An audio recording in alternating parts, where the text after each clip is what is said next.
तो शुरुआत करते हैं आज के लेक्चर की, है ना। अभी तक में हमने जो भी चीज़ें पढ़ी that is all related to orbits. तो ऑर्बिट्स के बारे में हमने जानकारी प्राप्त कर ली थी कि आखिर ऑर्बिट होती क्या है। हमने ये देख लिया कि ऑर्बिट कैसे बनती है। हमने ये भी देखा कि कितने प्रकार की ऑर्बिट्स होती हैं। तो अलग अलग बेसिस पर हमने ऑर्बिट्स को जानना शुरू किया था। हमने एक देखी थी on the basis of their altitude और दूसरा देखा था on the basis of their application, right. तो हमने ऑर्बिट्स वाला सेक्शन जो है वो खत्म कर लिया था। एपीहीलियन पेरीहीलियन का कॉन्सेप्ट भी हमने देख लिया था। एपोजी पेरिजी का भी कॉन्सेप्ट हमने देख लिया था, है ना। तो ये सारा सेक्शन जो है वो have already covered, right. In today's class we are going to study about satellites, ठीक है। तो आज हम क्या शुरू करने जा रहे हैं, सैटेलाइट्स के बारे में हम पढ़ना शुरू करेंगे। तो ध्यान से समझना सैटेलाइट क्या है। हर वो चीज़, हर वो सेलेस्टियल बॉडी जो कि एक स्पेस में किसी heavy comparatively heavy celestial body के चारों ओर रिवॉल्व करती है, उसको अपन क्या बोलते हैं, सैटेलाइट के नाम से जानते हैं। पर इन अ फिक्स्ड ऑर्बिट, यदि वो फिक्स्ड ऑर्बिट में एक पर्टिकुलर सेलेस्टियल बॉडी के चारों ओर क्या कर रही है, रिवॉल्व कर रही है, then it will be a satellite. तब हम उसे क्या बोलते हैं, सैटेलाइट बोलते हैं। सैटेलाइट का साइज जो होगा वो हमेशा ध्यान रखना प्लेनेट के कंपैरिजन में क्या होता है, छोटा होता है। प्लेनेट के कंपैरिजन में सैटेलाइट का हमेशा क्या होगा, साइज छोटा होगा। तो दो तीन चीजें मैंने तुमको बताई। एक तो बताया फिक्स्ड ऑर्बिट, एक फिक्स्ड पाथ में क्या करेगी, चारों ओर रिवॉल्व करेगी। स्पेस में ये एक बॉडी होगी जो कि कंपैरेटिवली साइज में प्लेनेट से जिसके चारों ओर वो घूम रही है उससे क्या होगी, छोटी होगी। मास भी इसका क्या होगा, कम होगा। इतनी बातें आ गई समझ में, हाँ या ना। तो ये वो 4-5 पॉइंट थे जो कि तुमको क्या बताते हैं, सैटेलाइट के बारे में बताते हैं। Getting my point. जब भी मैं तुमसे सैटेलाइट की बात करता हूँ तो सैटेलाइट के बारे में जब भी हम बात करते हैं तो ये दो तरह की सैटेलाइट्स होती हैं।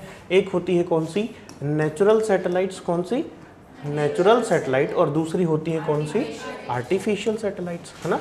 यदि मैं तुमसे बात करता हूँ नेचुरल सैटेलाइट्स की, तो नेचुरल सैटेलाइट्स का बहुत बढ़िया एक एग्जाम्पल है जो कि हमारा मून है, चंदा मामा, है ना। ये जो है ये क्या है, नेचुरल सैटेलाइट है। प्राकृतिक तौर पर ये पृथ्वी के चारों ओर क्या कर रही है, रिवॉल्यूशन कर रही है, रिवॉल्व कर रही है। और ये क्या है, ये आपकी नेचुरली अकरिंग है। आर्टिफिशियल की बात करता हूं यदि मैं, है ना, आर्टिफिशियल सैटेलाइट्स की बात यदि मैं तुमसे कर लूं, आर्टिफिशियल सैटेलाइट्स क्या होंगी, ये आपके मैनमेड सैटेलाइट्स होंगी जो हमने आपने बनाई है, उसको ये अपन क्या बोलते हैं, आर्टिफिशियल सैटेलाइट्स बोलते हैं। समझ गए मेरी बात। अब आर्टिफिशियल सैटेलाइट्स बहुत सारे अलग अलग तरह के होंगे, उन सभी के बारे में अपन जानेंगे, उन सभी के बारे में बात करेंगे। बट उससे पहले जानना जरूरी है कि what are the basic components of satellite. अब मैं तुमको दूसरी तरफ लेकर के चल रहा हूँ, स्पेस टेक्नोलॉजी की तरफ, है ना। तो ध्यान से सुनो, जब मैं तुमसे स्पेस टेक्नोलॉजी की बात करता हूँ तो याद है तुमको अपन ने स्पेस टेक्नोलॉजी के बारे में पढ़ा था, application of basic principles of sciences for the development of human society, है ना, वाइल एक्सप्लोरिंग स्पेस, है ना। जब भी हम स्पेस से संबंधित फिनोमेनास की स्टडी करें, उसको एक्सप्लोर करें और उस स्टडी को अप्लाई करें for the development of human society, then it will be a part of space technology, है ना। यही पढ़ा था अपन ने। अब वहीं पर कहानी आती है किसकी, सैटेलाइट की भी। तो ध्यान रखना, सैटेलाइट का काम हमने बहुत सारी अलग अलग स्थितियों में किया। स्पेस टेक्नोलॉजी का दो हिस्सा डिवाइड हो जाता है। मतलब जब भी अपन कम्युनिकेशन की बात करते हैं या सैटेलाइट के यूज की बात करते हैं, आर्टिफिशियल सैटेलाइट की बात करते हैं, तो वहां पर सेगमेंट्स डिवाइड होते हैं। तो there are basically 2 segments of space technology. Getting my point.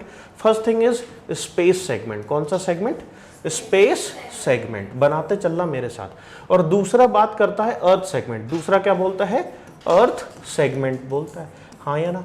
पहला सेगमेंट कौन सा है, स्पेस सेगमेंट, और दूसरा कौन सा है, अर्थ सेगमेंट, ठीक।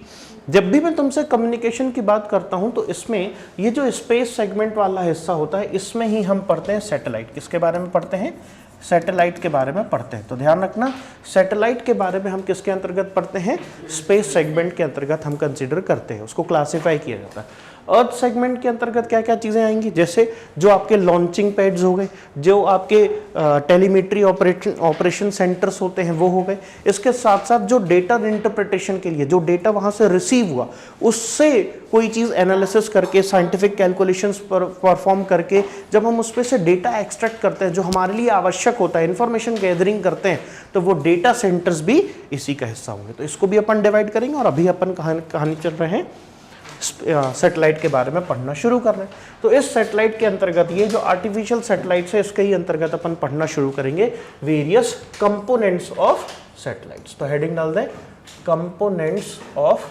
सैटेलाइट।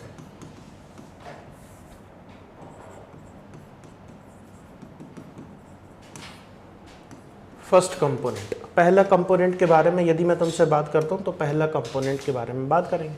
फर्स्ट कंपोनेंट होता पावर सप्लाई। क्या होगा? Power supply.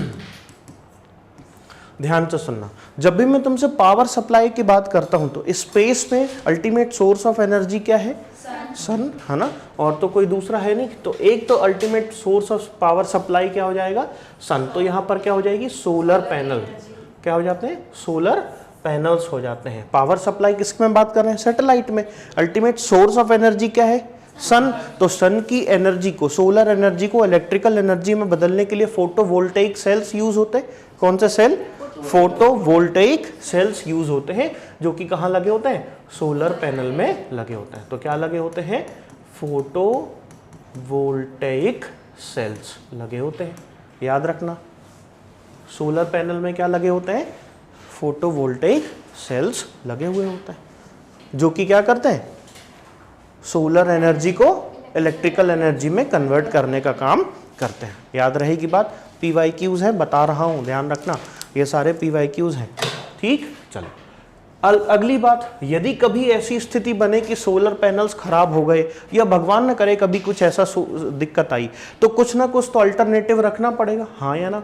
तो ऐसे समय पर हम वहां पर बैकअप प्लान के तौर पर बैटरी सिस्टम भी लगाते हैं। तो बैटरी कौन सी होती है? नहीं, ये गड़बड़ हो गई। देखो ध्यान से समझना, लिथियम आयन बैटरी यदि हम लेकर के जाएंगे स्पेस में तो ऐसे समय पर वो वहां पर भस्ट हो जाएगी। क्यों? क्योंकि वहां पर वैक्यूम है, वहां पर जो लिक्विड सब्सटेंसेस उसके अंतर्गत हैं, क्योंकि वो केमिकल एनर्जी को कन्वर्ट करती, हाँ या ना।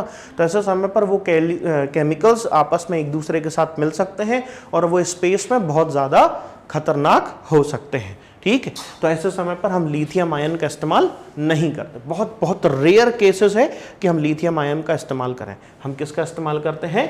निकल कैडमियम बैटरी का इस्तेमाल करते हैं। किसका? निकल कैडमियम का हम इस्तेमाल करते हैं। याद रहेगी बात। बैटरी कौन सी? निकल कैडमियम बैटरी का इस्तेमाल हम करते हैं। तो दो चीजें होती हैं जो पावर सप्लाई में यूटिलाइज होती। कौन कौन सी मैंने बताई? एक मैंने बताया सोलर पैनल। सोलर पैनल का जो वर्किंग फंक्शनल यूनिट है वो क्या है? Photovoltaic cell. क्वेश्चन समझ रहे हो क्या बोल रहा हूं?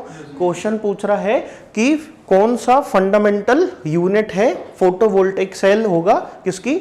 सोलर पैनल की। समझ गए मेरी बात, है ना। तो मेन फंक्शनल यूनिट कौन सी है? Photovoltaic cell. याद रखना इन सारी बातों को।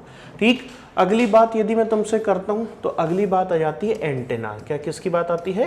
एंटेनास। तो ध्यान से समझना, जब भी मैं तुमसे एंटेनास की बात करता हूं तो ये most of the time receiver होते हैं। क्या होते हैं?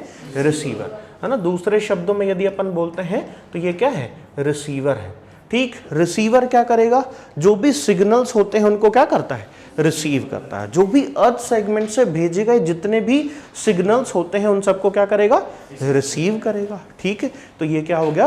रिसीवर हो गया, एंटेना हो गया। अगली बात करते हैं तो अगली बात आ जाती है किसकी? ट्रांसमीटर की। किसकी बात आती है? ट्रांसमीटर। ये ट्रांसमीटर क्या करेगा? ट्रांसमिट करेगा, प्रोपोगेट करेगा सिग्नल्स को, है ना। तो रिसीव करने का काम किसका है? एंटेना का या फिर रिसीवर का। और वापस जनरेट करने का काम, तो सिग्नल्स जनरेशन का काम कौन करता है? ट्रांसमीटर करता है। याद रहेगी बात, हाँ या ना। ठीक, हाँ, जनरेशन करने का काम और प्रोपोगेट करने का काम, आगे भेजने का काम। ठीक है, चलो अब अगले हिस्से की तरफ यदि मैं चलता हूं तो एक और हिस्सा तुमको वहां देखने को मिलता है जिसको बोलता है क्या? सेंसर। तो सेंसर क्या होता है भाई? जैसे हमारे, हाँ बोलो बोलो बोलो, क्या होता है sensor?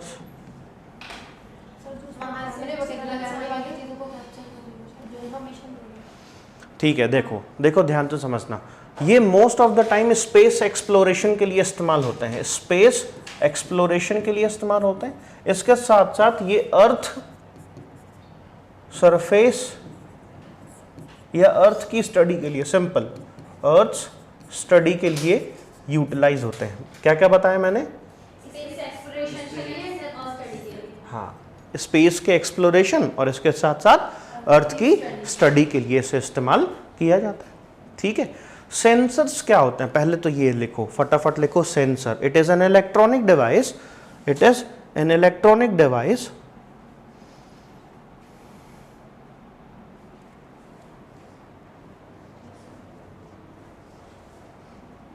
capable to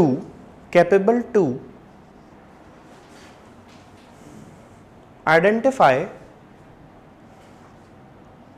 any change in the surrounding, and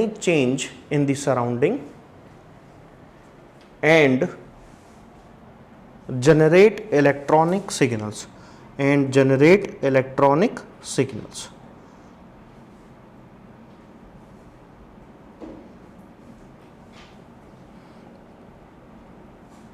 ठीक है, इसको अपन क्या बोलते हैं? सेंसर्स बोलते हैं। अब ये सेंसर्स बहुत सारे अलग अलग तरह के होते हैं, जैसे फोटो सेंसर्स होते हैं। फोटो सेंसर्स किस प्रिंसिपल पर काम करेंगे? ऑप्टिक्स के प्रिंसिपल पर काम करते हैं। फोटो सेंसर्स किस पर काम करते हैं? ऑप्टिक्स के प्रिंसिपल्स पर काम करेंगे। वहीं थर्मल सेंसर्स थर्मोडायनेमिक्स के प्रिंसिपल पर काम करेंगे। लिखो लिखो फटाफट, अलग अलग टाइप्स के क्या हैं ये? सेंसर्स हैं। पहले लिखो फोटो सेंसर्स, जिसको अपन ऑप्टिकल सेंसर के नाम से भी जानते हैं। Photo sensors also known as optical sensor. ठीक, ऑप्टिक्स के फिनोमेना पर काम करेंगे। दूसरी बात मैंने तुमको बताई, कौन सी? थर्मोडायनेमिक्स के पर काम करने वाले कौन से? Thermal sensors. ऐसे वेरियस टाइप्स ऑफ सेंसर्स काम करते हैं, है ना। और भी बहुत सारे ये होते हैं, सेंसर्स होते हैं। डन, इतनी बातें आई समझ में। अब अगली बात मैं तुमको बताने जा रहा हूँ, उसके बाद तुम लिखो बस। लिखो बस। इसको हाउसिंग के नाम से भी जानते हैं। किस नाम से? हाउसिंग के नाम से भी जानते हैं अपन, बस या फिर हाउसिंग। तुमने कभी एक टूल बॉक्स देखा है ना? उस टूल बॉक्स को जब तुम ओपन करते हो तो उसमें एक स्पंज दिखाई देता है, जिसमें हर एक टूल के लिए अपना क्या होता है? Defined socket. अरे हाँ, या ना, एक डिफाइंड प्लेस होती है। अरे तुमने वो भी देखा होगा, स्क्रू वाला ये जो सेट आता है, तुमने देखा है? अलग अलग साइज के जो स्क्रूज होते हैं उनकी अपनी अपनी क्या होती है? डिफाइंड प्लेस होती है। सेम वैसे ही सैटेलाइट में जितने भी इक्विपमेंट्स हैं उन सभी के लिए क्या होती है? Housing, that provides proper socket, proper place as well as charging port. तो दो चीजें, क्या क्या दिया? प्रॉपर सॉकेट और दूसरा चार्जिंग पोर्ट। तो इसका क्या काम होता है? Fixed place with charging ports. जहां से क्वेश्चन पूछे जाते हैं, बस मैं तुम्हें वही चीजें बता रहा हूं, है ना। बहुत ज्यादा गहराइयों में नहीं ले जा रहा हूं। जब अपने को गहराई में जाना होगा तो वो मेंस की बात है, वहाँ की बात है, वो अपन बाद में देखेंगे। डन, इतनी कहानी समझ में आई? हाउसिंग समझ में आया या बस समझ में आई? ठीक, बस पूछा जाता, हाउसिंग शब्द में कई बार बच्चे क्लिक कर जाता दिमाग में, परंतु बस शब्द का इस्तेमाल किया जाए तो नहीं समझते बच्चे। कोशिश करते, उसको ऐसा एज्यूम करते हैं बस मतलब ट्रांसपोर्टेशन से संबंधित कुछ होगा, और ऐसा कोई ऑप्शन देख करके उसमें टिक मार्क करके चले आते हैं। बट नहीं, ये क्या है? हाउसिंग होती है, एक प्रॉपर सॉकेट्स होती है, डिफाइंड प्लेस होती है जहां पर चार्जिंग पोर्ट्स अवेलेबल होते हैं। अगले हिस्से की बात करता हूं। जब मैं अगले हिस्से की बात करता हूं तो यहां पर आ जाता है पेलोड। क्या आ जाता है? पेलोड। अगला शब्द अपन बात करेंगे किसके बारे में? पेलोड के बारे में। तो ध्यान से समझना, पेलोड किसी भी सैटेलाइट का सबसे अहम हिस्सा होता है। असल में हम पेलोड ही वो जगह होती है जहां पर सारे इक्विपमेंट्स अटैच होते हैं, है ना। तो कुल मिलाकर के यदि एक यूनिट के तौर पर देखा जाए, पूरी सैटेलाइट्स के अलग अलग इक्विपमेंट्स को क्या बोला जाए? एक ही यूनिट में अटैच होते हैं, so that will B payload. उसको अपन क्या बोलते हैं? पेलोड बोलते हैं, हाँ या ना। तो वो पर्टिकुलर जंक्शन, वो पर्टिकुलर एक्सटेंशन जहां से सारे इक्विपमेंट्स कनेक्ट होते हैं, तो ठीक है, उसको अपन क्या बोलते हैं? पेलोड बोलते हैं। यही वो मेजर चीज होती है। ऐसा समझ लो कि मेन जो मदरबोर्ड है पूरी सैटेलाइट का, वो क्या है? यही पेलोड है। जैसे तुमने सीपीयू में देखा है, सीपीयू में मदरबोर्ड में ही अल्टीमेटली सारे जितने भी इक्विपमेंट्स हैं, चाहे वो अपना वीडियो हो दैट इज मॉनिटर हो, चाहे वो माउस हो, चाहे वो कीबोर्ड हो, चाहे वो स्पीकर हो, चाहे वो माइक हो, कुछ भी चीज़ होगी वो अल्टीमेटली अटैच किससे हो रहा है, सीपीयू से, है ना। तो सेम वैसे ही मदरबोर्ड से हो रहा, तो इसका मतलब यही क्या है, वो उसका मदरबोर्ड भी है। तो मदरबोर्ड ऑफ सैटेलाइट या फिर सीपीयू ऑफ सैटेलाइट किसको बोलते हैं अपन, पेलोड को ही बोलते हैं। तो ध्यान रखना, पेलोड को ही अपन क्या बोलते हैं, मदरबोर्ड या फिर सीपीयू ऑफ सैटेलाइट के नाम से भी जानते हैं। अगली हिस्सा आती है, अगले हिस्से की बात करता हूं, तो अगला हिस्सा है transponder. Next will be transponder. Transponder, ठीक। अब ये क्या करता है, तो ध्यान से समझना, ट्रांसपोंडर किसी भी सैटेलाइट का वो पार्ट है जो कि फ्रीक्वेंसी को मॉड्यूलेट कर पाने में, फ्रीक्वेंसी चेंज ओवर भी बोलते हैं, क्या बोलते हैं, फ्रीक्वेंसी चेंज ओवर के नाम से भी अपन इसको जानते हैं। ये क्या करेगा, अब सुनना ध्यान से, यहां पर मैं बना करके तुमको दिखाता हूं। जब भी मैं किसी भी अर्थ सेगमेंट से, यदि मान के चलो अर्थ सेगमेंट से क्या हुआ, एक सिग्नल प्रोपोगेट किया गया, एक सिग्नल क्या हुआ, वो सैटेलाइट की तरफ जा रहा है, ये डायरेक्शनल है, ये कैसा है, डायरेक्शन दे रहा है ना, कमांडिंग है। यहां पर जो मौजूद सैटेलाइट है, यहां पर वो मौजूद सैटेलाइट में रिसीवर ने रिसीव किया, रिसीवर ने रिसीव करके वो सिग्नल्स किसको भेज दिए, ट्रांसपोंडर को। वो अपना काम करेगा और क्या करेगा, उसको चेंज कर देगा, और यहां पर ब्रॉडकास्ट फ्रीक्वेंसी के जरिए वो उसको क्या करेगा, ब्रॉडकास्ट करेगा। अब यहां पर वो कुछ भी हो सकता है, बात समझ में आ रही है, मतलब समझ रहे हो तुम, ये टेलीविजन भी हो सकता है, मोबाइल फ़ोन भी हो सकते हैं, वो तुम्हारी गाड़ी में बजने वाला एफएम भी हो सकता है। मेरी बात समझ पाए, हाँ या ना।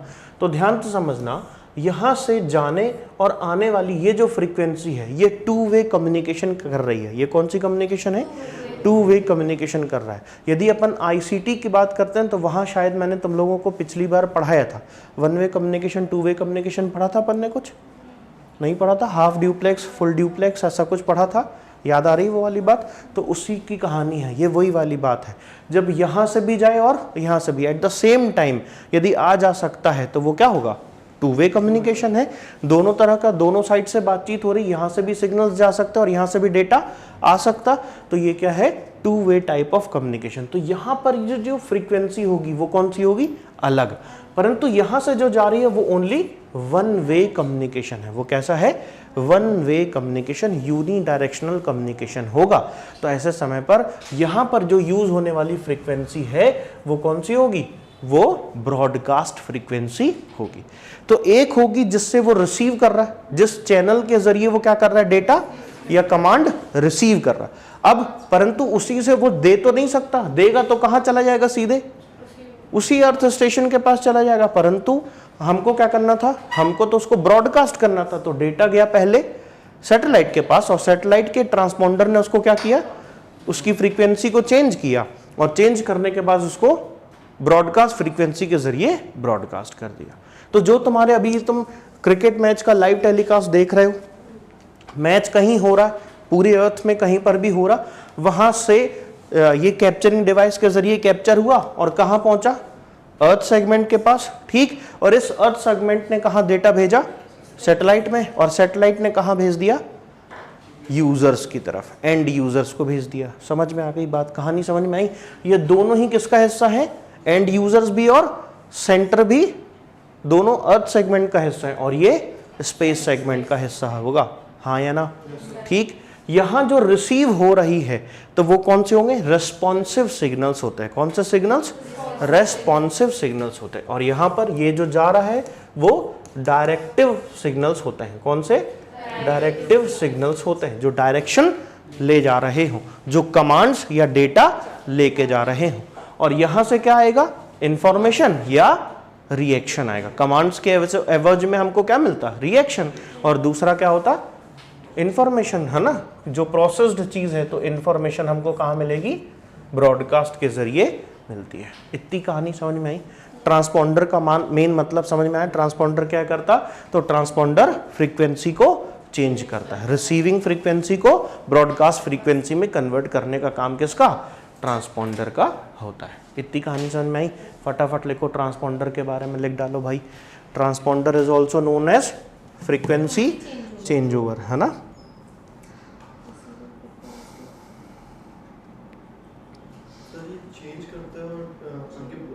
प्रोपोगेट कर देगा किसकी तरफ, देखो रिसीवर से रिसीव हुआ, ट्रांसपोंडर ने चेंज किया और किसको दे दिया, ट्रांसमीटर को, ट्रांसमीटर ने ट्रांसमिट कर दिया।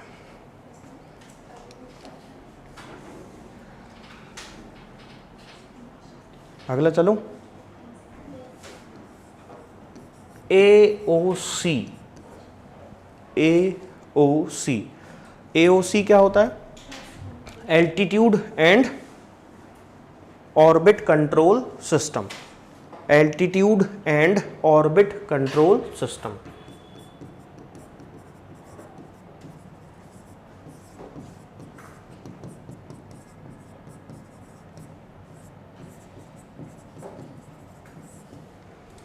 Altitude and orbit control system क्या है, AOC।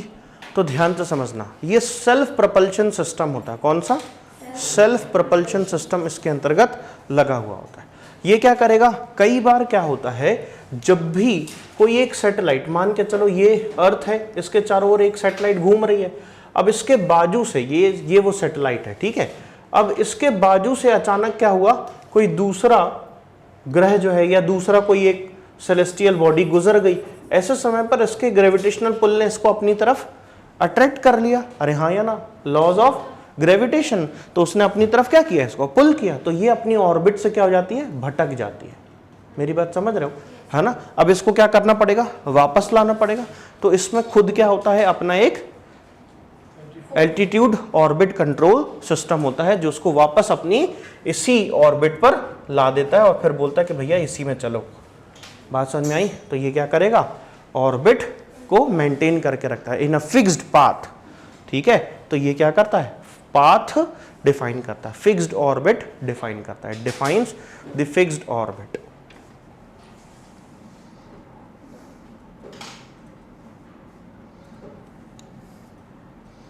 इसको सेल्फ प्रोपल्शन सिस्टम भी बोलते हैं, ध्यान रखना, सेल्फ प्रोपल्शन सिस्टम।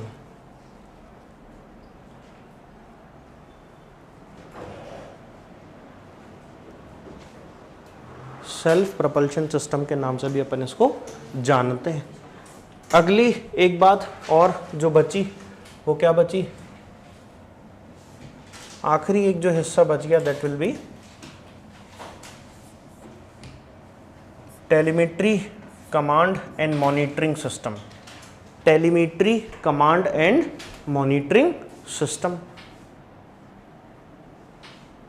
ये telemetry command and control system या मॉनिटरिंग सिस्टम, तो ध्यान से समझना, टेलीमेट्री मतलब दूर से डेटा का आदान प्रदान करना। तो टेलीमेट्री सिस्टम जो कि डेटा को या इंफॉर्मेशन को, इंस्ट्रक्शंस को रिसीव और प्रोपोगेट करता है। तो ये पूरा सिस्टम बोल रहा है, इसका मतलब मल्टीपल इक्विपमेंट्स इसके पार्ट हैं। कई सारे इक्विपमेंट्स मिल करके क्या बनाएंगे, सिस्टम।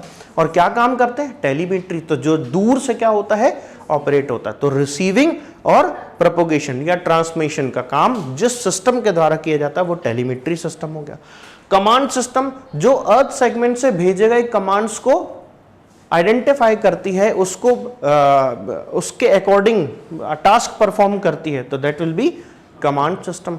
और एक हो गया क्या, मॉनिटरिंग सिस्टम, मतलब सेल्फ मॉनिटरिंग करती है, डायग्नोस करती है कि किसी तरह का कोई गड़बड़ी है या फिर नहीं। समझ गए मेरी बात। तो टेलीमेट्री की बात करता हूं, तो टेलीमेट्री मतलब रिसीविंग एंड प्रोपोगेशन या फिर ट्रांसमिशन ऑफ सिग्नल्स।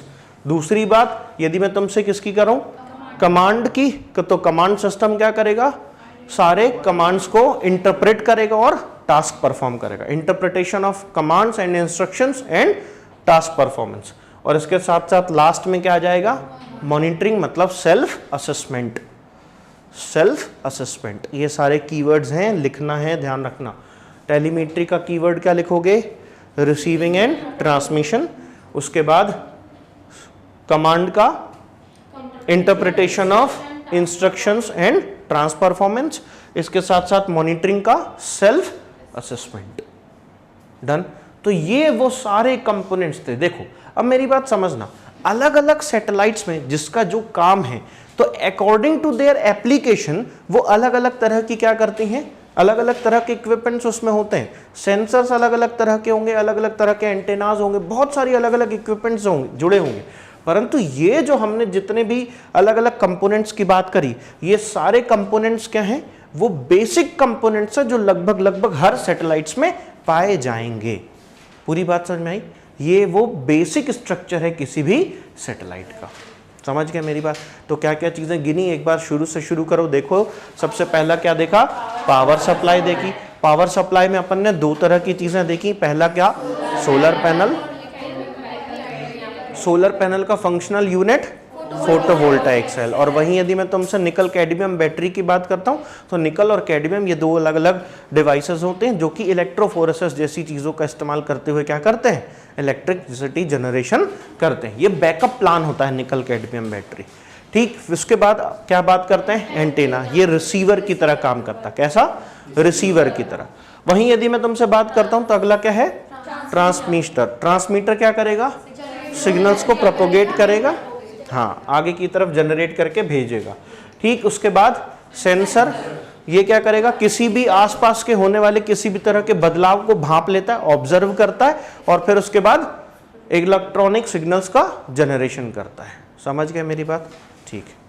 तो जितने भी तुम्हारे सेंसर्स अलग अलग तरह के हैं, ये जो आपके फोटो सेंसर्स होते हैं, थर्मल सेंसर्स होते हैं, स्पेशल सेंसर्स होते हैं, तो ये क्या करते हैं, अलग अलग तरह के फीचर्स को डायग्नोस करते हैं, उसको ऑब्जर्व करते हैं और फिर उसके बाद सिग्नल्स का जनरेशन कर देते हैं।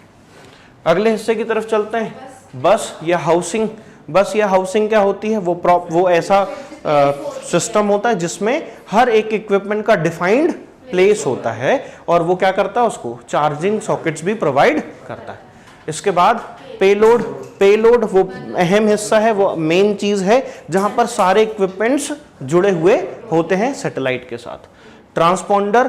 ट्रांसपोंडर एक ऐसा सिस्टम है किसी भी सैटेलाइट का जो कि पिकअप फ्रीक्वेंसी को किसमें कन्वर्ट करता है, ब्रॉडकास्ट फ्रीक्वेंसी में कन्वर्ट करने का काम करता है। AOC that is altitude and orbit control system. ये क्या करता है कि एक ऑर्बिट को, एक फिक्स्ड पाथ को मेंटेन करके रखने में मददगार होता है। TCM that is telemetry command and monitoring system. तो ये क्या करता है, दूर से कमांड गैदर करना, मतलब इंफॉर्मेशन या इंस्ट्रक्शंस को रिसीव करना और भेजना। इसके साथ साथ command according to the instructions provided by the earth segment, ये टास्क परफॉर्म करता है। और मॉनिटरिंग मतलब सेल्फ असेसमेंट करने का काम करता है। तो ये पूरी कहानी थी किसकी, सैटेलाइट की। इतनी कहानी समझ में आई, ये सारी बातें समझ में आई। चलो अगले हिस्से की तरफ चलते हैं। अब हम बात करेंगे वेरियस टाइप्स ऑफ सैटेलाइट,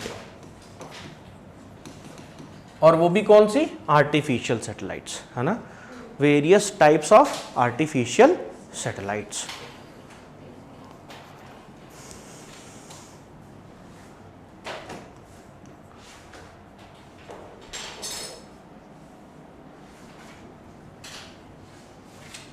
चलो, जब मैं तुमसे various types of artificial satellites की बात करता हूं तो उसमें से सबसे पहली जो इंपॉर्टेंट सैटेलाइट है दैट इज रिमोट सेंसिंग, जिसके बारे में हर बार क्वेश्चन पूछा जाता है। रिमोट सेंसिंग सैटेलाइट्स, कौन सी, रिमोट सेंसिंग। क्या होता है रिमोट सेंसिंग, रिमोट मतलब दूर से और सेंसिंग मतलब जिसको यहीं से ऑपरेट किया जा सकता है, जिसको सिग्नल्स यहीं से भेजे जा सकते, दूर रह करके ही जिसको क्या किया जा सकता है, सिग्नल्स भेजे या उससे रिसीव किए जा सकते हैं, उन सबको अपन क्या बोलते हैं, रिमोट सेंसिंग सैटेलाइट्स बोलते हैं।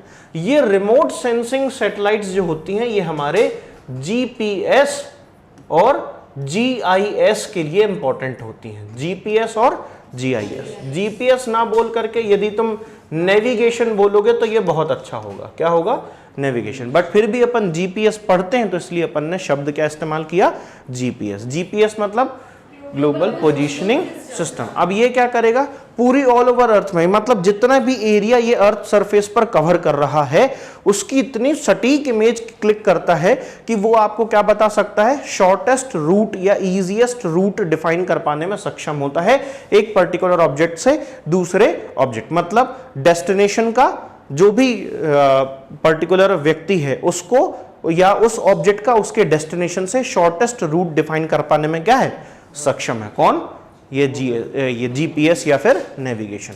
किसके जरिए होता, रिमोट सेंसिंग सैटेलाइट्स के जरिए होता। हाँ या ना, समझ गए मेरी बात? तो रिमोट सेंसिंग सैटेलाइट्स मुझे बताओ कौन सी ऑर्बिट में पाई जाएंगी? मियो में पाई जाएंगी ना भाई, पढ़े थे अपन। स्पेस भी तो ज्यादा चाहिए, अरे हाँ या ना, एरिया कवरेज क्या चाहिए? ज्यादा, और उसके साथ साथ फोटो की क्वालिटी भी कैसी होनी चाहिए? इमेज की वो भी अच्छी होनी चाहिए। तो ऐसे समय पर हम मोस्ट ऑफ द टाइम मियो में रखते हैं रिमोट सेंसिंग सैटेलाइट्स को, याद रखना। इसके बाद यदि मैं तुमसे बात करता हूं जीआईएस, तो जियो इंफॉर्मेशन सिस्टम्स जो होते हैं, अब ये क्या होगा? जियोलॉजिकल जितने भी सर्वेज वगैरह तुम देखते हो, फॉरेस्ट कवरेज कितना है, वाटर रिजर्वायर कितना है, सी लेवल कितना है, लैंड मास कितना है, ये जितने भी तुम आंकड़े तुम पढ़ रहे हो, चाहे ज्योग्राफी में पढ़ो, चाहे इकोनॉमिक्स में पढ़ो, चाहे किसी भी चीज में पढ़ो, पॉपुलेशन डेंसिटी से लेकर के एग्रीकल्चरल लैंड्स, या फिर जो जो भी चीजें, इंडस्ट्रियल एरियाज, ये जितनी भी चीजें हैं, rural urban planning, all these all और रिलेटेड टू दिस जीआईएस। समझ गए मेरी बात? तो जो रूरल प्लानिंग होती है, अर्बन प्लानिंग होती है, एसईजेड फॉर्मेशन, ये सेटअप्स होते हैं, ये सब किसके जरिए हो रहा है? इसी के डेटा के जरिए हो रहा है, ध्यान रखना। बात समझ में आ रही है?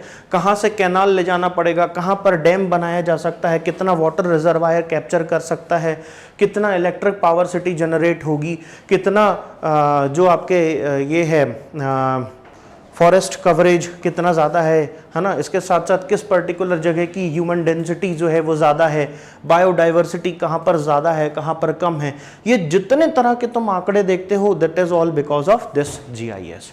समझ गए मेरी बात? हाँ या ना? ठीक। तो एनवायरनमेंट और उसके साथ साथ जियोलॉजी से संबंधित, जियोग्राफी से संबंधित जितना भी इंफॉर्मेशन है, जितना भी डेटा कलेक्ट होता है, वो सब इसी रिमोट सेंसिंग सैटेलाइट्स के जरिए ही होता है। समझ पाए पूरी बात? हाँ या ना? तो ये क्या कहलाती हैं? रिमोट सेंसिंग सैटेलाइट्स होती हैं, जिनको अपन यहीं से बैठ करके कमांड देते हैं कि सुनो सैटेलाइट, अब तुम्हें हमें इस तरह का डेटा भेजना है, सुनो सैटेलाइट, अब तुम्हें मुझे ये वाली इंफॉर्मेशन देनी है। समझ गए मेरी बात? तो ये क्या है? रिमोट सेंसिंग सैटेलाइट्स है। अगली सैटेलाइट्स की बात यदि मैं तुमसे करता हूं तो वो क्या कहलाएगी? That will be communication satellites. कौन सी? Communication satellites. कम्युनिकेशन सैटेलाइट्स क्या होती हैं? ऐसी सैटेलाइट्स जो हमारे कम्युनिकेशन के काम आती हैं, जो हमारे मतलब इंफॉर्मेशन की शेयरिंग के लिए काम आती हैं, जैसे मोबाइल कम्युनिकेशन, जैसे इंटरनेट कम्युनिकेशन, जैसे ब्रॉडकास्ट सर्विसेज। ये जितने भी सर्विसेज हैं जिसमें आप एक इंफॉर्मेशन को एक जगह से दूसरी जगह क्या कर रहे हो? शेयर कर रहे हो, ट्रांसफर कर रहे हो, that is all related to communication satellites. पूरी बात समझ में आई? हाँ या ना? तो जो भी ब्रॉडकास्ट सर्विसेज है वो सब किसके जरिए चल रही? अब वो टेलीविजन ब्रॉडकास्ट हो, रेडियो ब्रॉडकास्ट हो, फ्रीक्वेंसी मॉड्यूलेशन ब्रॉडकास्ट हो, कुछ भी तरह का ब्रॉडकास्ट सर्विसेज होंगी, वो सब किसके जरिए चल रही? समझ गए मेरी बात? हाँ या ना? तो मोबाइल कम्युनिकेशन लिखो, एग्जांपल्स इसके क्या क्या चीज़ें हो जाएंगी? Mobile communication, television broadcast,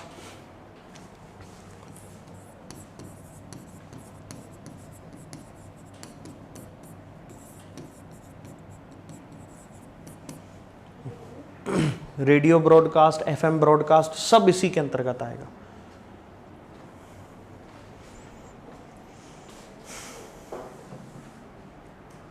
done. अगली सैटेलाइट, अगली सैटेलाइट की हम बात करते हैं, इसके बारे में पिछले क्वेश्चंस पेपर में आया है, किलर सैटेलाइट या फिर मिलिट्री सैटेलाइट्स के नाम से भी अपन इसको जानते हैं। मिलिट्री सैटेलाइट्स के नाम से भी अपन इसको जानते हैं। ठीक है, किलर सैटेलाइट या फिर मिलिट्री सैटेलाइट्स के नाम से भी अपन इसको जानते हैं। ये क्या होती है? ये ऐसी सैटेलाइट्स होती हैं जो युद्ध के दौरान, जब वॉर कंडीशन बन जाए, तो ऐसे समय पर एनिमी कंट्री की सैटेलाइट को क्या कर देती है? हाँ, मार देती है, उसको डिस्ट्रॉय कर देती है ना? These type of satellites are used to destroy the enemy countries satellite. ठीक है? नहीं, और बहुत सारे अलग अलग तरीके हैं, जरूरी नहीं कि सिर्फ हैक ही हो, बहुत सी अलग अलग चीजें होती हैं। इस पे ही काम करता है, पूरी तरह इसी पर काम करता है, वो रिमोट सेंसिंग पर ही काम करता है। जो तुम देख रहे हो ना, ये जो ये आर्टिफिशियल डोम बना लिया उसने अपने ऊपर एक, है ना, वो किसके जरिए बनाया? इसी सैटेलाइट के जरिए बनाया। अब वो उनके पास, बेचारे गरीबों के पास क्या नहीं है? किलर सैटेलाइट नहीं है। किलर सैटेलाइट होती तो उसको यदि तोड़ दिया जाए तो क्या हो जाएगा, उनका डोम खत्म हो जाएगा, नष्ट हो जाएगा, सीधी बात है। क्योंकि अल्टीमेटली किसी भी उसको यदि कोई भी एक मिसाइल आ रही है तो रेडार सिस्टम किसका काम कर रहा है, इसी सैटेलाइट का। अरे हाँ या ना। और यही वो बताता है कि सुनो अब ये सैटेलाइट इतनी ये पर्टिकुलर मिसाइल इतनी तेजी से इस पर्टिकुलर डायरेक्शन में बढ़ रही है, और उसके कोऑर्डिनेट सेट होते ही वहां से एयर टू एयर मिसाइल, बात खत्म। समझ में आई बात है ना। तो इस तरीके से ही क्या होता है, ये किलर सैटेलाइट्स या तो सामने वाली सैटेलाइट को ही मार देती है, या फिर उसके जो ट्रैफिक होता है, जो सिग्नल्स का ट्रैफिक है, उसका जो नेटवर्क है, उसके ट्रैफिक में इतना ज़्यादा, उसके नेटवर्क में इतना ज़्यादा ट्रैफिक कर देती है कि वो ईजिली कम्युनिकेट नहीं कर पाती। समझ गया मेरी बात। मतलब तुम खुद सोच करके देखो कि तुम कहीं पर बंदूक से बिल्कुल निशाना साधना चाहते हो और मैं तुम्हारे कान में आकर के खूब जोर जोर से चिल्लाने लग जाऊं तो क्या होगा, तुम निशाना लगा पाओगे नहीं। समझ गए मेरी बात है ना। मैं बार बार तुमको गुदगुदी लगाऊं आकर के, ठीक है, और तुम बोलूँ जब लगाओ निशाना, समझ में आ रही बात, तो ये ऐसा नहीं हो पाएगा। तो ये क्या है, किलर सैटेलाइट्स क्या करती है, सामने वाले की सर्विसेज को ऑब्स्ट्रक्ट कर देती है या फिर उसको डिस्ट्रॉय कर देती है, दोनों काम है। तो या तो सर्विसेज को क्या करना, ऑब्स्ट्रक्ट करना, या फिर डिस्ट्रॉय कर देना। ये दोनों कैसी हैं, किलर या फिर मिलिट्री सैटेलाइट। अगले हिस्से की बात करता हूं तो एक आ जाती है बायोलॉजिकल सैटेलाइट्स। Biological satellites. यदि मैं तुमसे बायोलॉजिकल सैटेलाइट्स की बात करता हूं तो ये क्या है, तो ध्यान से समझना। जैसे हमारा ये इंटरनेशनल स्पेस स्टेशन है, वैसे ही कुछ ऐसी सैटेलाइट्स होती हैं जहां पर जो बायोलॉजिकल जीव जंतु हैं, जो लिविंग ऑर्गेनिजम्स हैं, वो छोटे छोटे लिविंग ऑर्गेनिजम्स को कहाँ ले जाया जाता है, स्पेस। और फिर स्पेस के एनवायरनमेंट में उनको एक्सपोज करके देखा जाता है कि उनको किस किस तरह की चीज़ों का सामना करना पड़ रहा है। बात समझ में आ रही, या उनके अंदर क्या बदलाव आ रहा है। समझ गए मेरी बात। तो ऐसी सैटेलाइट्स जो कि लिविंग ऑर्गेनिजम्स को या इफेक्ट ऑफ स्पेशियल या space environment on living organisms की स्टडी करता है, उसको क्या बोलते हैं, बायोलॉजिकल सैटेलाइट्स बोलते हैं। हाँ या ना, ठीक। तो लिखो, it studies the effect of space environment, it studies the effect of space environment on living organisms, उसको क्या बोलते हैं,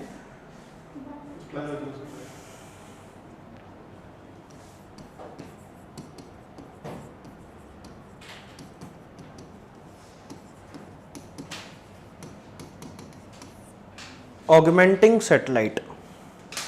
ऑगमेंटिंग सैटेलाइट क्या होती हैं, ऑगमेंटिंग सैटेलाइट, ध्यान से समझना। इसको असिस्टेंट सैटेलाइट के नाम से भी जानते हैं। किस नाम से, असिस्टेंट सैटेलाइट के नाम से भी जानते हैं। जो पहले से मौजूद कोई सैटेलाइट है, अब उसको हमको क्या करना है, वो आज से 20 साल पहले छोड़ी हुई थी, आज से 20 साल पहले अपन ने भेजी थी, अब उसके इक्विपमेंट्स पुराने हो गए या कोई एक आध इक्विपमेंट काम करना बंद कर दिया, तो या तो ये है कि अपन नई कोई सैटेलाइट बनाएं, फिर से पूरा लॉन्च करें और फिर उसको वो दूसरी क्या करे, रिप्लेस करे। तो ऐसे समय पर वो क्या होगा, वो ज़्यादा नुकसानदायक, नुकसान क्या मतलब एक्सपेंस ज़्यादा हो जाएगा। तो हमने क्या किया, एक छोटी स्मॉल सैटेलाइट बनाई, ठीक है, और इस स्मॉल सैटेलाइट को क्या किया, लॉन्च किया। वो जा करके पहले से मौजूद किसी सैटेलाइट के साथ जा करके क्या हो गई, अटैच, और उसने उसको वाली को क्या कर दिया, अपडेट कर दिया। तो वो क्या कहलाती है, ऑगमेंटिंग सैटेलाइट कहलाती है। समझ में आई मेरी बात, या फिर असिस्टेंट सैटेलाइट के नाम से जानी जाती है। हाँ या ना। तो ये क्या करती है, ये जो भी ऐसे डिसेबिलिटीज़ होती हैं या फिर यूँ कहें कि अपडेट करने का काम करती है, अपडेट और अपग्रेड करने का काम करती है ना। प्रीवियस सैटेलाइट्स को, प्री एग्जिस्टिंग सैटेलाइट्स को क्या करती है, अपडेट करती है। ऑगमेंटिंग सैटेलाइट्स कहलाती हैं।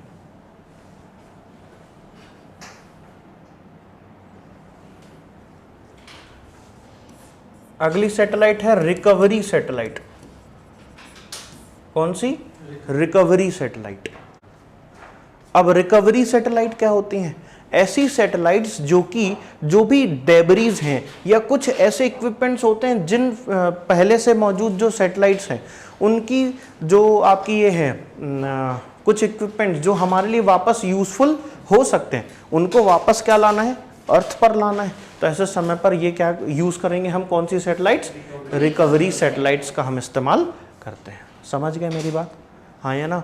रिकवरी सैटेलाइट्स क्या करती हैं, it is use to get back the useful equipments और डेबरीज।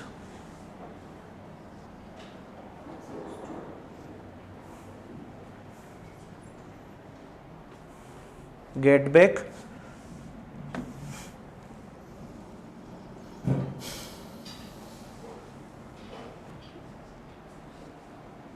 डन। कितनी हो गई,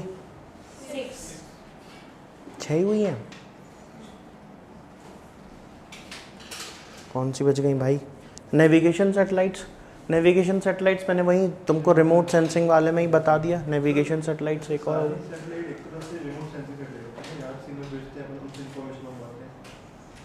नहीं, सब थोड़ी ना है। कम्युनिकेशन सैटेलाइट्स में रिमोट सेंसिंग का कोई काम नहीं है। ये जो ऑगमेंटिंग सैटेलाइट्स है तो कुछ टाइम बाद जाती रहती है। कौन सी ऑगमेंटिंग सैटेलाइट जो अपग्रेड करती है, अपडेट। हाँ जाती रहती हैं, but most of the time पहले के सैटेलाइट्स में ऐसी सुविधा नहीं थी ना कि कभी यदि हमें हुआ तो हम 20 साल बाद एक सैटेलाइट भेजेंगे। तो अब नया कॉन्सेप्ट आया, तो अब जितनी भी सैटेलाइट्स जा रही हैं वो ऐसी जा रही हैं कि आने वाले 20 साल बाद जब कभी अपने को उसको अपडेट करना होगा तो हम ऑगमेंटिंग सैटेलाइट्स भेज सकते हैं। समझ गए मेरी बात क्या बोल रहा हूँ मैं, है ना। ये है, तो अभी तक तो नहीं था, बट हाँ अब होगा। अगला लिखो स्टूडेंट सैटेलाइट या एक्सपेरिमेंटल सैटेलाइट। स्टूडेंट सैटेलाइट या फिर एक्सपेरिमेंटल सैटेलाइट्स।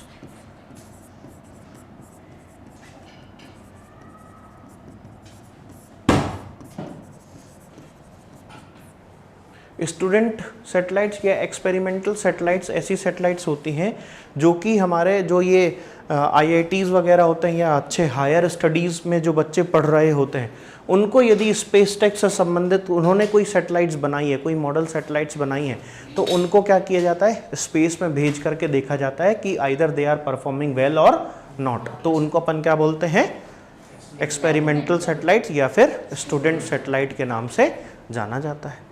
ठीक, तो ये लिख लो।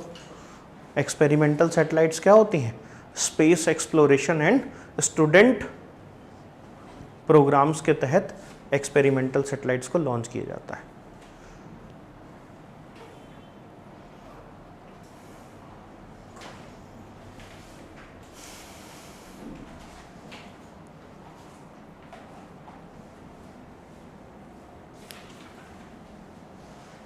एक और आएगी इसमें, एक चीज आती है स्पाई सैटेलाइट। कौन सी, स्पाई सैटेलाइट। शायद नाम से समझ में आ रहा होगा,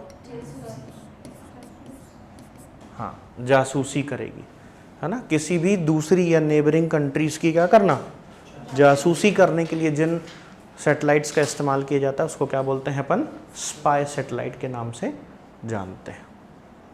most of the time information gather करती है। और ध्यान रखना, सिर्फ और सिर्फ पड़ोसी राज्यों, पड़ोसी देशों के लिए ऊपर नहीं, अपने देश के अंदर भी, है ना।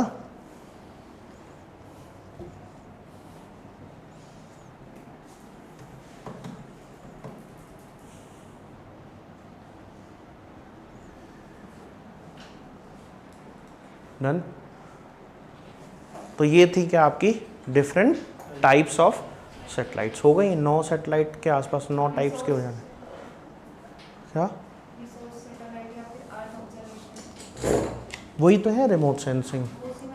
हाँ, अर्थ ऑब्जर्वेटरी सैटेलाइट्स तो थी, जीआईएस बताया ना, उसको ही अपन अर्थ ऑब्जर्वेटरी बोलते हैं। ठीक है, अर्थ ऑब्जर्वेटरी सैटेलाइट्स जीआईएस सैटेलाइट्स को ही बोलते हैं। ठीक, लिख लो, लिखना हो तो ये नाम तो लिख लो कम से कम, है ना। अर्थ ऑब्जर्वेटरी सैटेलाइट्स, नेविगेशन और अर्थ ऑब्जर्वेटरी मैंने वहीं तुमको बता दिया।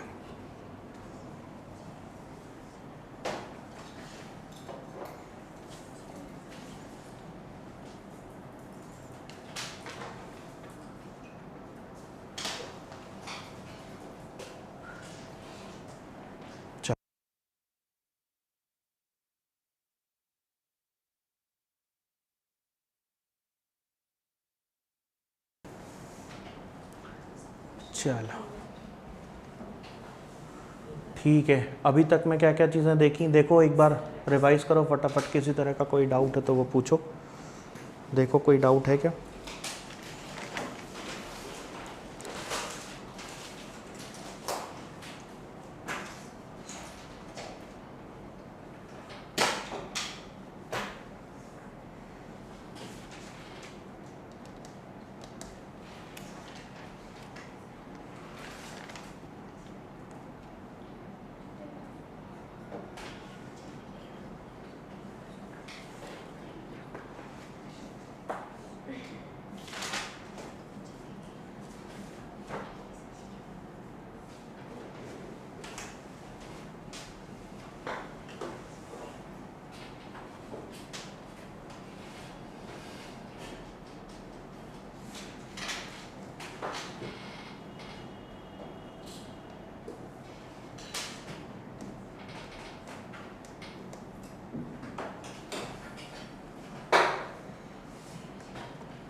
सर एक बार वो ट्रांसफार्मर और अपन जो डायग्राम बनाया था ना वो दिखाओ।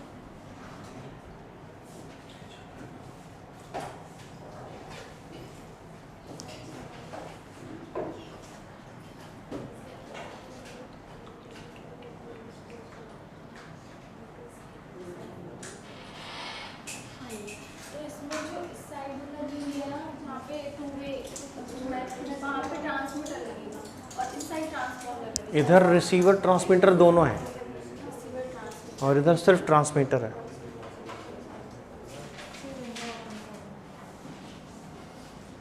कर दो उस तरफ से, उधर से जा करके कर देना उसको। चलो अब मैं तुमसे बात कर रहा हूँ वेरियस कम्युनिकेशन बैंड्स की, अलग अलग तरह के कम्युनिकेशन बैंड्स की यदि मैं तुमसे बात करता हूँ जो कि सैटेलाइट कम्युनिकेशन में काम करते हैं, है ना। वेरियस कम्युनिकेशन बैंड्स लिखो फटाफट।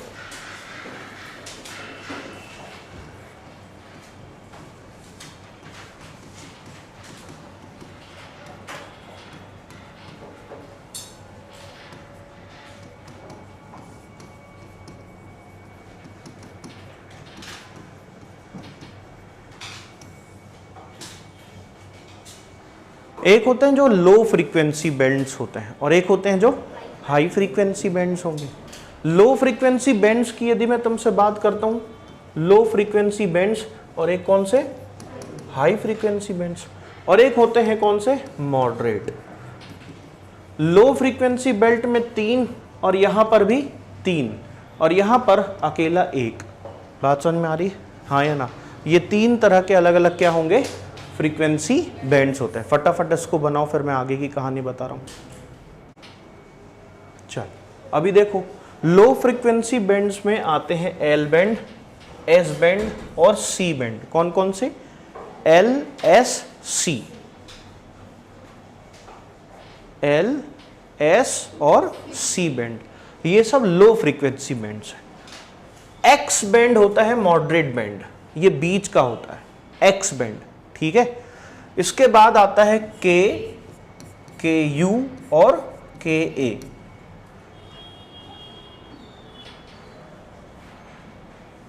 ये लो फ्रीक्वेंसी वाले हैं, ये हाई फ्रीक्वेंसी वाले हैं। ध्यान रखना, फ्रीक्वेंसी की बात हो रही है मतलब हर्ट्ज की बात होगी, ठीक है। अब तुम्हें याद होगा कि जब मैंने तुम लोगों को आईसीटी पढ़ाया था तब मैंने बताया था जितनी हाई फ्रीक्वेंसी उतना ज्यादा पेनिट्रेशन पावर, या फिर दूसरे शब्दों में कहूं तो वेट बेयरिंग कैपेसिटी। जितने लॉन्ग डिस्टेंस वाले हैं वो लो फ्रीक्वेंसी में होंगे, परंतु जिनमें वेट बेयरिंग कैपेसिटी होगी मतलब हैवी डेटा ले जा पाने की क्षमता होगी, वो कहां होगी, हाई फ्रीक्वेंसी वाले में होगी। बात समझ में आ रही, हाँ या ना। और यदि हाई फ्रीक्वेंसी वाले इनकी बात करता हूं तो ऐसे समय पर इन पर वेदर कंडीशंस का असर पड़ता है। तो ध्यान रखना, सवाल यहां से ये आता है कि वेदर कंडीशंस का या अर्थ की एटमॉस्फेरिक लेयर्स का इन पर असर पड़ता है या नहीं। तो हाँ, इन पर पड़ता है और इन पर नहीं पड़ता, ठीक। तो it is affected by weather conditions, affected by weather conditions. और लो फ्रीक्वेंसी बैंड्स को नहीं किया जाता है ना। वेट बेयरिंग कैपेसिटी मतलब जितना हैवी डेटा होगा वो कौन ले जा पाएगा, जिसकी फ्रीक्वेंसी ज़्यादा है। ठीक, जैसे मल्टीमीडिया डेटा जाना है, वीडियो ऑडियो सब है उसमें और हाई डेफिनेशन है, तो अपन हैवी फ्रीक्वेंसी वाले को अपन इस्तेमाल करते हैं। समझ गए मेरी बात। लो फ्रीक्वेंसी जैसे मोबाइल कम्युनिकेशन वगैरह हो गया, ये सब कहाँ से चलेगा, इसी से। जीपीएस, मोबाइल कम्युनिकेशन, ये सब यहीं से। जीएसएम सर्विसेज जितनी भी चलती हैं, अरे 2G 3G 4G 5G वो सब इनसे ही चलती है।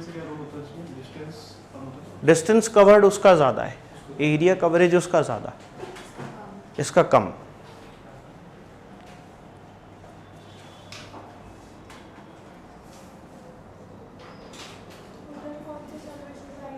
Broadcast services, television broadcast services वगैरह उसमें आएंगी। ऐसा नहीं कि इसमें नहीं आती टेलीविज़न ब्रॉडकास्ट सर्विसेज, आती हैं बट लो, जिसमें क्वालिटी क्या हो, डल हो। जैसे HD चैनल्स वगैरह हो गए तो वो ये वाले KU बैंड्स में आएंगे। बात समझ में आ रही है। देखा है ना तुमने कि वही पर्टिकुलर चैनल HD में भी आता है और वही पर्टिकुलर चैनल लो फ्रीक्वेंसी में भी आएगा, तो इसमें भी आपको देखने को मिलेगा। तो लो वाले इन बैंड्स का इस्तेमाल करेंगे और हाई वाले इनका इस्तेमाल करते हैं। ठीक,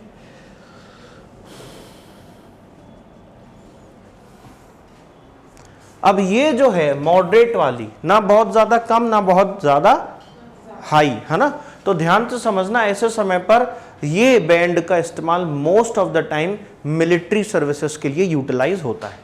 एक्स बैंड का इस्तेमाल मोस्टली किसके लिए होता है, मिलिट्री पर्पसेस के लिए इस्तेमाल होता है। रेडार सर्विसेज जो होती हैं वो सब इन्हीं के ऊपर चलती हैं।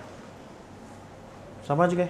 तो ये पूरी कहानी थी तुम्हारी किससे संबंधित, सैटेलाइट कम्युनिकेशन से संबंधित थी, जो कि प्री के पॉइंट ऑफ व्यू से इम्पोर्टेंट था। जितना प्री के पॉइंट ऑफ व्यू से इम्पोर्टेंट था वो सारी चीज़ें मैंने तुमको यहाँ पर बता दी। इतनी कहानी आ गई समझ में, ठीक है। तो ये था सैटेलाइट वाला सेक्शन। अगले सेक्शन में अपन चलेंगे तो मैं अर्थ सेगमेंट वहाँ पर तुम्हें समझाऊंगा, ठीक। उसके बाद जो सैटेलाइट लॉन्च व्हीकल्स हैं वो बताऊंगा और फिर उसके बाद हम कहानी शुरू करेंगे DRDO की, ये सॉरी नॉट DRDO, इसरो की। तो इसरो का पूरा जो आपका ये है वो भी अपन पढ़ चुके हैं क्या, एक बार पढ़ा था अपन ने, ऑर्गेनाइजेशनल सेटअप इसरो का। अपन ने सिर्फ मैप देखा था अलग-अलग, हाँ हाँ हाँ, डिटेल में नहीं पढ़ा कुछ भी, बस नेम मेंशन करवाया था। ठीक है, चलो वो भी मैं दे दूँगा, ठीक है, वो तुम्हें मिल जाएंगे। स्टैटिक पोर्शन है, कोई ऐसा सच उसमें बहुत ज़्यादा पढ़ने वाली बात नहीं है, मतलब समझाने वाला नहीं है, पढ़ने का तो है बट समझाने का है, एक्सप्लेनेशन नहीं है उसमें, ठीक है। दे दूंगा मगर वो भी मैं तुम्हें प्रोवाइड करवा दूंगा। डन। तो आज के लिए बस इतना ही, ठीक। नेक्स्ट क्लास में हम क्या देखेंगे, नहीं इसरो नहीं, अभी तो अर्थ सेगमेंट बचा है। पहले अर्थ सेगमेंट, फिर SLVs और फिर उसके बाद इसरो की तरफ बढ़ेंगे, ऑर्गेनाइजेशनल सेटअप देखेंगे, ठीक है। तो मतलब हार्डली 2 से 3 क्लास में तुम्हारा ये स्पेस टेक्नोलॉजी वाला जो मेजर सेक्शन है वो ख़त्म हो जाएगा। तीसरी क्लास इसलिए बोल रहा हूँ क्योंकि मेरे को इसरो के जो भी नए नए ये जो हुए हैं अभी मिशंस वगैरह, है ना, उन सभी के बारे में मुझे तुम्हें पढ़ाना है, उन सब के बारे में बताऊँगा, है ना। आदित्य L1 मिशन या फिर और ये सारी जितनी भी चीज़ें हैं उन सभी के बारे में बताऊँगा, है ना, चंद्रयान वगैरह के बारे में। डन।